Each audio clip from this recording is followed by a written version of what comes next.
Hello young scientists. तो आज के इस क्लास में हम डाइव इन करने वाले हैं यूकैरियोटिक सेल्स वाले टॉपिक में। तो इसीलिए मैं पूरा रेडी होके आया हूँ लाइक अ टूरिस्ट। हम अभी जर्नी पे जाने वाले हैं।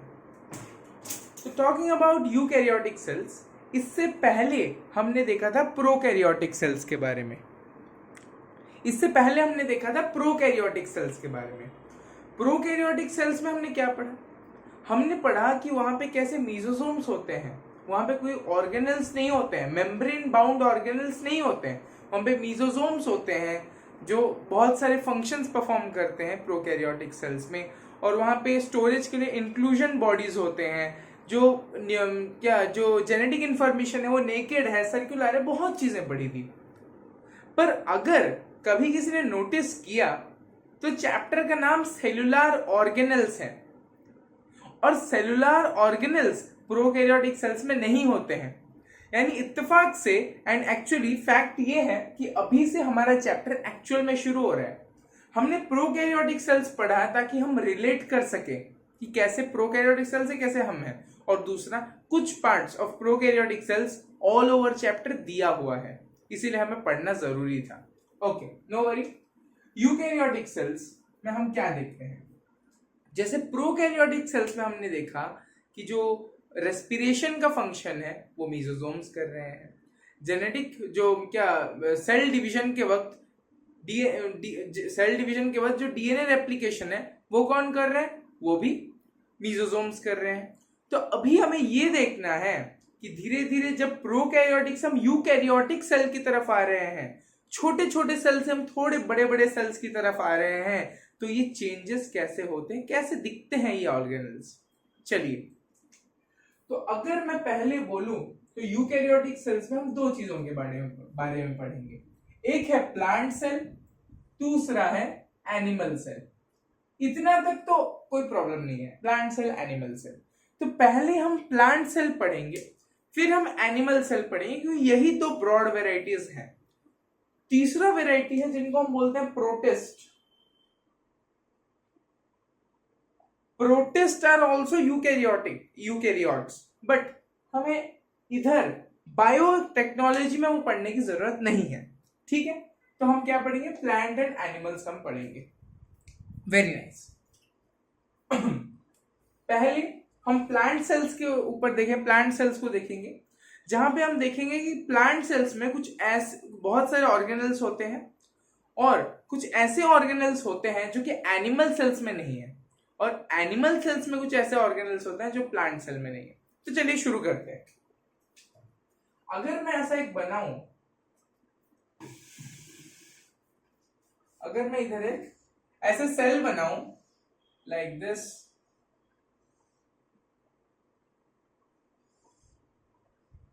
ठीक है, दिस इज अ सेल।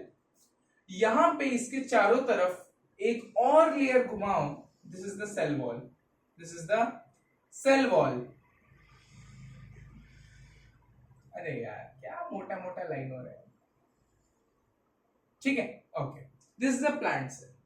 अब इस प्लांट सेल में जैसे यूकैरियोटिक सेल्स हैं, तो हमें पता है इनका जो डायामीटर है that is 10 to 20 micrometre. 10 to 20 micrometre होता है। प्रोकैरियोट्स का क्या था? 1 to 2 या 2 to 5 माइक्रोमीटर। इसका क्या है? 10 to 20 माइक्रोमीटर। तो देख लो जरा, अंदर वाला सेल मेम्ब्रेन, बाहर वाला सेल वॉल, उसके बाद चलते हैं इसके अंदर, जहां पे जो जेनेटिक मटेरियल है जो कि प्रोकैरियोट्स में था नेकेड, वो इधर बन चुका है क्या? वो इधर बन चुका है एक बढ़िया डेवलप्ड न्यूक्लियस। बढ़िया डेवलप्ड न्यूक्लियस है ना। इस न्यूक्लियस का एक आउटर मेम्ब्रेन है, एक न्यूक्लियर मेम्ब्रेन है जो कि इस न्यूक्लियस का एक न्यूक्लियर मेम्ब्रेन है जो कि डबल लेयर्ड है। इसके अंदर इसका जेनेटिक मटेरियल है, और यहाँ पे इकट्ठा हो गया न्यूक्लियोलस है इसके अंदर, न्यूक्लियस, न्यूक्लियोलस। फिर यहाँ पे हम देख रहे हैं कुछ ऐसे स्ट्रक्चर्स निकले हुए हैं जिनका नाम हम रख सकते हैं एंडोप्लाज्मिक रेटिकुलम, रख सकते हैं इनका नाम। यहाँ पे smooth and rough endoplasmic reticulum आ जाता है। प्लांट सेल है तो एक बहुत बड़ा वैक्यूल प्रेजेंट होता है जिसको हम सैप वैक्यूल कहते हैं, तो वो वैक्यूल प्रेजेंट होता है। यहाँ पे हमारे क्या हम बोल सकते हैं, गोल्गी बॉडीज प्रेजेंट होते हैं, like this Golgi bodies present होते हैं। यहाँ पे हमारा एक प्यारा प्यारा माइटोकॉन्ड्रिया प्रेजेंट होता है, माइटोकॉन्ड्रिया ये रहा। यहाँ पे हमारे प्लास्टिड्स प्रेजेंट होते हैं, ये रहा, प्लास्टिड्स प्रेजेंट होते हैं, ये रहा। तो न्यूक्लियस, एंडोप्लाज्मिक रेटिकुलम, यहाँ पे जो राइबोसोम्स है वो 70s राइबोसोम्स नहीं है, यहाँ पे जो राइबोसोम्स है वो 80s राइबोसोम्स हैं। These are 80s ribosomes, these are no more 70s ribosomes. Recording हो रहा है ना भाई? हाँ हो रहा है। वो क्या है ना, कभी मैं डर जाता हूँ कि रिकॉर्डिंग नहीं हो रहा है, नहीं हो रहा है, मुझे पता चला रिकॉर्डिंग ही नहीं हो रहा है, पढ़ा दिया सारा। ठीक है, ठीक है, देख लो। This is called the sap vacuole, इसके अंदर सैप रहता है। बाद में हम धीरे धीरे पूरा पढ़ेंगे, बढ़िया मजा आएगा। पहले इतना देख लिया। यहां पे अभी प्लास्टिड्स के अलावा कुछ और चीजें आती हैं जिनको हम लाइसोसोम बोलते हैं, पर लाइसोसोम प्लांट्स में होते हैं, एनिमल्स में नहीं। तो यहाँ पे कुछ माइक्रोबॉडीज होते हैं, कुछ माइक्रोबॉडीज होते हैं। ठीक है, माइक्रोबॉडीज 3 प्रकार के होते हैं, वो पढ़ेंगे धीरे धीरे। चलिए देखते हैं, लेबलिंग करें इनको। आउटर वाला cell wall is made up of cellulose.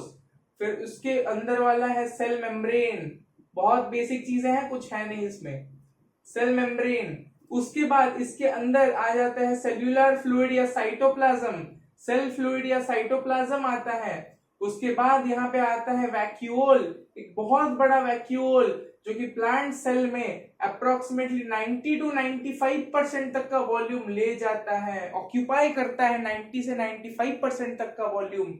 उसके बाद हम और भी चीजें देखते हैं क्या क्या देखते हैं। ठीक है, यहाँ पे अपने पास एक न्यूक्लियस है, यहाँ पे अपने पास एक न्यूक्लियस है, ये वाला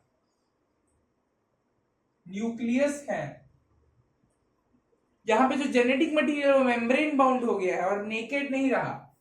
फिर हम देखते हैं इधर एंडोप्लाज्मिक रेटिकुलम है, एंडोप्लाज्मिक रेटिकुलम, वाह वाह वाह वाह। एंडोप्लाज्मिक रेटिकुलम, इसके 2 टाइप्स होते हैं, एक है RER रफ एंडोप्लाज्मिक रेटिकुलम, दूसरा है स्मूथ ER या SER।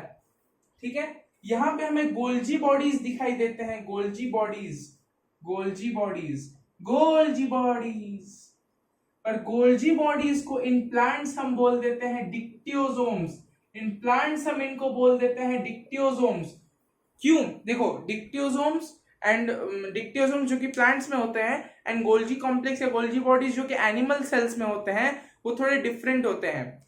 प्लांट सेल में क्या होता है ना, ये गोल्जी बॉडीज थोड़े थोड़े कम अरेंज्ड होते हैं, यहाँ पे गोल्जी बॉडीज थोड़े कम अरेंज होते हैं, पर प्लांट एनिमल सेल्स में थोड़े ज्यादा अच्छी तरीके से अलाइंड होते हैं, अरेंज्ड होते हैं। ठीक है, ओके, नो प्रॉब्लम।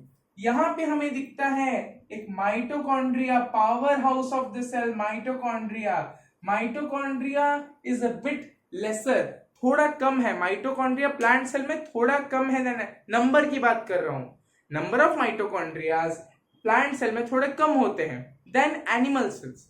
क्यों? क्योंकि प्लांट सेल्स में मूवमेंट ज्यादा नहीं होती, एनिमल सेल्स को मूवमेंट के लिए एटीपी चाहिए, एटीपी ज्यादा चाहिए एनिमल सेल्स को, इसलिए माइटोकॉन्ड्रिया उधर नंबर ज्यादा चाहिए। ठीक है, उसके बाद हमें यहाँ पे एक नहीं बहुत सारे प्लास्टिड मिलते हैं। ठीक है, बहुत सारे ऐसे प्लास्टिड मिल जाते हैं, ये वाले प्लास्टिड। ठीक है, प्लास्टिड मिल जाते हैं, वाह वाह वाह। उसके बाद हमें मिलते हैं माइक्रोबॉडीज। ठीक है, माइक्रोबॉडीज मिलते हैं। अभी मेरे साथ लिखते चलो, डायग्राम बनाते चलो, हम अभी पहले जान लेते हैं कि क्या क्या फर्क होता है, उसका एक एक करके सब कुछ डिटेल्स में ही पढ़ना है। बहुत सारे वीडियोस बनने हैं, लगभग 5 6 7 8 वीडियोस बनेंगे, जिसमें इन सब के बारे में इतना डिटेल्स पढ़ेंगे ना कि समझ आएगा कि क्या क्या हमने मिस किया था पिछले क्लासेस में, अब नहीं करेंगे। माइक्रोबॉडीज देख लो भैया, प्लास्टिड अपने को 3 प्रकार के मिल जाएंगे। एक है क्लोरोप्लास्ट, ये सबको पता होगा आई थिंक, है ना, chloroplast, chromoplast, chloroplast, chromoplast and leucoplast. Very good. Next, microbodies भी हमें तीन तरह के मिल जाते हैं। एक है स्फीयरोसोम्स, स्फीयरोसोम्स, फिर आता है ग्लाइऑक्सीजोम्स, स्फीयरोसोम्स, ग्लाइऑक्सीजोम्स एंड पेरोक्सीजोम्स। ठीक है, ये भी हमें तीन प्रकार के मिल जाते हैं microbodies. So all these things हमें एक प्लांट सेल में मिलता है। मैं साइड हो जा रहा हूं।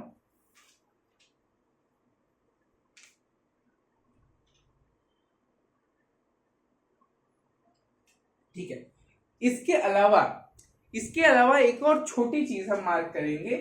विद इन, लेट्स से यहां पे एक प्लांट सेल है, हमने इधर एक और प्लांट सेल बनाया, इधर एक और प्लांट सेल बनाया, इधर एक और प्लांट सेल बनाया। ठीक है, दीज आर अलग अलग cell, different different plant cell है। तो इस प्लांट सेल से इस प्लांट सेल से इस प्लांट सेल तक एक ट्यूब भाग के आता है ऐसे, एक ट्यूब भाग के आता है ऐसे। एक नहीं, मतलब बहुत सारे आते हैं, पर ऐसे ट्यूब्स भागते हैं। मतलब from cytoplasm of one plant cell to cytoplasm of another plant cell एक ट्यूब जाता है। वी कॉल इट एज, क्या बोलते हैं इसको? We call it plasmodesmata. We call it plasmodesmata. क्या है? और हाँ, प्लाज्मोडेस्माटा ईआर बनाता है, एंडोप्लाज्मिक रेटिकुलम बनाता है। कैसे बनाता है, क्या बनाता है, क्यों बनाता है, वो हम बाद में देख लेंगे। ठीक है, वेरी नाइस। अभी हमारा plant cell is finished. After plant cell we will see animal cell. अब देखो इसमें क्या क्या एब्सेंट होते हैं। देखो प्लास्टिड्स, ये जो प्लास्टिड्स पूरा है, ये प्लास्टिड जो स्क्वायर कर रहा हूं वो एब्सेंट है। ये जो प्लास्टिड है, this plastid is completely absent in animal cells. Plastid absent, फिर प्लाज्मोडेस्माटा एब्सेंट है, प्लास्टिड एब्सेंट है, सेल वॉल एनिमल सेल्स में एब्सेंट है। ठीक है, और कुछ बचा? हाँ, माइक्रोबॉडीज में से स्फीयरोसोम्स एंड ग्लाइऑक्सीजोम्स एब्सेंट है। Spherosomes you can tell it as plant lysosome. Plant lysosome, देखो प्लांट में क्या होता है ना, लाइसोसोम्स नहीं होते हैं। प्लांट में लाइसोसोम्स नहीं होते हैं, तो उनके जगह स्फीयरोसोम्स होते हैं। लाइसोसोम अगर भी होंगे तो बहुत रेयरली मिलते हैं प्लांट सेल्स में, तो उसकी जगह स्फीयरोसोम्स होता है, which is called plant lysosome. फिर आते हैं ग्लाइऑक्सीजोम, जो कि ऑयली सीड्स वाले प्लांट, जैसे कि कोकोनट ट्री हो गया, कोकोनट ट्री, उसके जो सीड्स होते हैं उसमें हमें ग्लाइऑक्सीजोम्स मिलते हैं। उनका एक फंक्शन है, बाद में देखेंगे। ये जो पेरोक्सीजोम है वो मिलता है एनिमल सेल में। इसके अलावा और कुछ? इसके अलावा नहीं, इसके अलावा और कुछ नहीं। सेल वॉल नहीं मिलता, प्लाज्मोडेस्माटा, प्लास्टिड, स्फीयरोसोम्स, ग्लाइऑक्सीजोम्स नहीं मिलते हैं। That's it. ठीक है, then we will move to animal cell. Next we will move to animal cell. Done? Yes.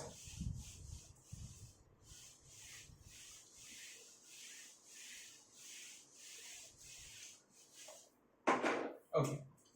When we talk about animal cell, let's draw an animal cell. यहां पे मैंने एक brush bordered cuboidal epithelium लिया है। ठीक है, नाम भारी लग रहा है, नो प्रॉब्लम।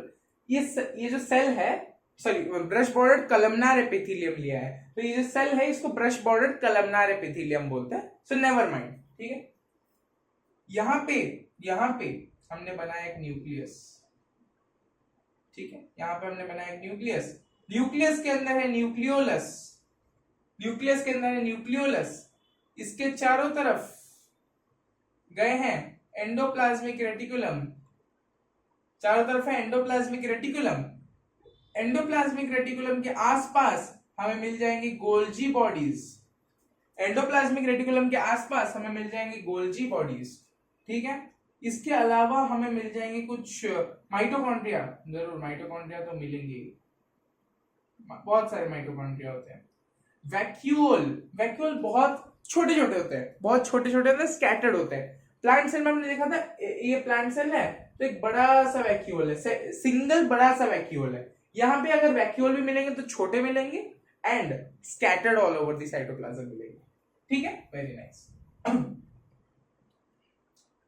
फिर माइक्रोबॉडीज के नाम पे हमें सिर्फ यहाँ पे मिलते हैं पेरोक्सिसोम्स। माइक्रोबॉडीज के नाम पे हमें सिर्फ मिलते हैं यहाँ पे क्या, पेरोक्सिसोम्स मिलते हैं। ठीक है, ठीक है, लेबल करते हैं एक बार। कवरिंग है, this is the cytoplasm, sorry क्या बोल रहा हूं, दिस इज द माइक्रोविली, या फिर इसको मैं प्लाज्मा मेम्ब्रेन भी बोल सकता हूं। प्लाज्मा मेम्ब्रेन, अब देखो plasma membrane here in an animal cell, this plasma membrane is modified into microvilli, तो तब हम इसको माइक्रोविली बोलते हैं। पर अगर नहीं याद रखना मत याद रखो, नो प्रॉब्लम। ठीक है, ये जो ऐसे स्ट्रक्चर है इसको माइक्रोविली बोलते हैं। Next, inside we have cytoplasm. Cytoplasm we have mitochondria, we have mitochondria, ये सब बेसिक है, ये सब बेसिक है। ठीक है, माइटोकॉन्ड्रिया, माइटोकॉन्ड्रिया इसमें बहुत सारा होता है। ठीक है, थोड़ा सा मतलब प्लांट सेल से थोड़ा ज्यादा होता है। देन अभी कहाँ मार्क कर रहा हूँ, हाँ साइटोप्लाज्म आ गया, माइटोकॉन्ड्रिया आ गया, बहुत बढ़िया। उसके बाद हम देखते हैं इधर गोल्जी बॉडीज हैं। गोल्जी बॉडीज थोड़ा ज्यादा डेवलप्ड होते हैं इधर। फिर हमें एंडोप्लाज्मिक रेटिकुलम मिल जाता है, एंडोप्लाज्मिक रेटिकुलम मिलता है, वैक्यूओल मिलता है हमें। वैक्यूल के अलावा कुछ ऐसे वेसिकल्स मिल जाते हैं जिनको हम लाइसोसोम्स बोलते हैं। लेट्स से मैंने कलर कर दिया तो लाइसोसोम्स बोलते हैं, लाइसोसोम्स, लाइसोसोम्स।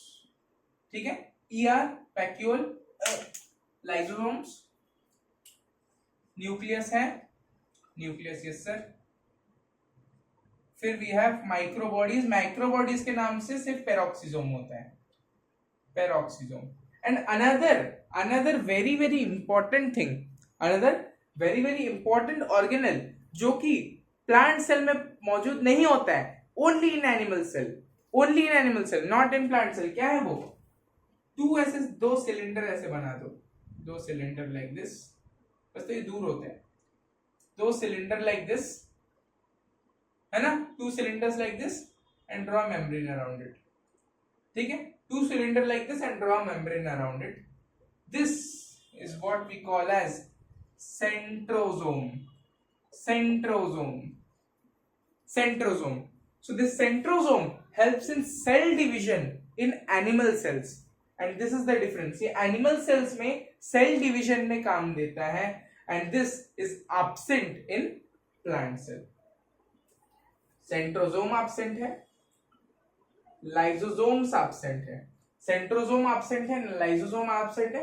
या माइक्रोविली या सरफेस मॉडिफिकेशंस कब मिलते हैं, ये एक चीज है जो एब्सेंट रहता है। उसके अलावा यहाँ पे गोल्जी बॉडीज को डिक्टियोसोम्स बोल दिया गया है। इन प्लांट सेल्स की बात कर रहा हूं। एनिमल सेल्स में गोल्जी बॉडीज को गोल्जी बॉडीज ही बोलते हैं, प्लांट सेल्स में गोल्जी बॉडीज को डिक्टियोसोम्स बोल देते हैं। ठीक है, माइटोकॉन्ड्रिया थोड़ा लेस इन नंबर होता है in compare to animal cells, that's it. बाकी सब पूरा सिमिलर होता है। ईआर में वही R E R and smooth ER होता है, so nothing is much different. बस इतनी ही चीजें होती है विच इज डिफरेंट बिटवीन अपना क्या plant cell and animal cell. ठीक है, और हाँ एक और बहुत इंपॉर्टेंट चीज, थोड़ा स्टार मार्क कर देना यहाँ पे 7, ये खत्म हो गया, एनिमल प्लांट सेल खत्म हो गया। एक चीज मैं बताना भूल गया था, that is 70s ribosome and 80s ribosome. So 70s ribosome and 80s ribosome are different. 70s ribosome is 70s in prokaryotic cell only 70s ribosome ही मिलता है। in a prokaryotic cell only 70s ribosome ही मिलता है। And in a eukaryotic cell 80s and 70s दोनों मिलते हैं। In a eukaryotic cell 70s and 80s ribosome दोनों के दोनों मिलते हैं। 70s is available in mitochondria and plastid. ठीक है, माइटोकॉन्ड्रिया और प्लास्टिड में हमारा 70s राइबोसोम होता है एंड बाकी जितनी भी जगह हैं बाकी ऑल ओवर द सेल, बाकी ऑल ओवर सेल अपने को 80s राइबोसोम ही मिलता है। ओके, दिस वाज, एंड हाँ यहां पे जो S है, this S is called the Svedberg unit, Svedberg unit, Svedberg unit और सेडिमेंटेशन कोएफिशिएंट, सेडिमेंटेशन कोएफिशिएंट, अरे लिख जा, हाँ ठीक है। So this S is called Svedberg unit और सेडिमेंटेशन कोएफिशिएंट, ये क्या होता है, मतलब सेडिमेंटेशन कोएफिशिएंट, सेडिमेंटेशन क्या होता है, एक लिया कोई भी पार्टिकल, वो कितना अंदर तक जा रहा है, कितना डूब रहा है एक पर्टिकुलर सॉल्वेंट में, उसको हम सेडिमेंटेशन बोलते हैं। तो इनको राइबोसोम को थोड़ा इस बेसिस पे डाला जाता है, एक सोल्यूशन में डालते हैं और उसको सेंट्रीफ्यूगल फोर्स देते हैं, रोटेट करते हैं, फिर जो भी राइबोसोम जो क्या राइबोसोम जितना नीचे गया उसी के अनुसार उसको 70s 80s बोला। इसका सब यूनिट्स ये सब पढ़ेंगे आगे, ठीक है। That's it for today. हमें plant cell and animal cell जानना था, यूकैरियोटिक सेल का एक छोटा सा इंट्रोडक्शन जानना था, हमने जान लिया है। We will continue from first, we will start from cell membrane and cell wall, जहां से हम शुरू करेंगे, बिकॉज बाहर से अंदर की तरफ जाएंगे, पहले सेल वॉल, सेल मेम्ब्रेन, उस वॉल इधर है नहीं, बता रहा हूं, सेल वॉल फिर सेल मेम्ब्रेन से होते होते अंदर के सारे ऑर्गेनल्स एक्सप्लोर करेंगे, ठीक है। पहले जो कॉमन ऑर्गेनल्स हैं जो कि प्लांट एनिमल में कॉमन है, लाइक दिस न्यूक्लियस हुआ, एंडोप्लाज्मिक रेटिकुलम हुआ, गोल्जी हुआ, माइटोकॉन्ड्रिया एंड प्लास्टिड्स हुए, ये सब एक्सप्लोर करेंगे पहले, है ना। प्लाज्मा मेम्ब्रेन सेल वॉल के बाद पहले ये वाले ऑर्गेनल्स, उसके बाद सेंट्रियोल, ग्लाइऑक्सिसोम, स्पियरोसोम, जो कि प्लांट एनिमल सेल्स में अलग अलग होते हैं, उनके ऊपर चर्चा करेंगे। We will discuss it further. Okay, that's it for today. Thank you very much.